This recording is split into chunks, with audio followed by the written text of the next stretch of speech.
আজকে দেখাবো খুব মিষ্টি একজন দিভাইয়ের অর্ডার।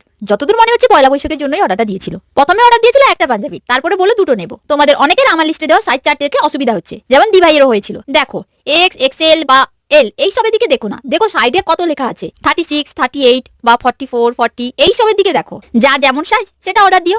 এটা আমার কাটিং মাস্টারের দেওয়া সাইজ, তাই এই অনুসারে কাটিং হয়। কালকের ভিডিওতে আমার ভালোবাসার মানুষগুলো এত মিষ্টি মিষ্টি কমেন্ট করেছে, কি আর বলি। সবাইকে থ্যাংক ইউ সো মাচ। একজন বলেছে বড় ঝুমকো আর শেষের গলা সেটটা দিয়ে ফটো পোস্ট করতে, কিন্তু কোনটা, এইটা কি?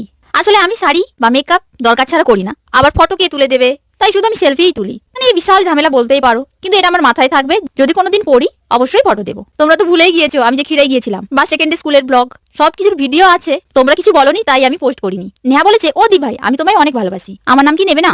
ইতি দি ভাইও বলেছে আমি তোমায় বনু বলি, কেন আমার নাম নাও না? প্লিজ এইভাবে বলো না, বলেছি তো যার কমেন্ট ভালো লাগবে তার নাম নেব। আমি তোমাদের সবাইকে অনেক অনেক ভালোবাসি, বুঝলে? দেখা হচ্ছে কালকে।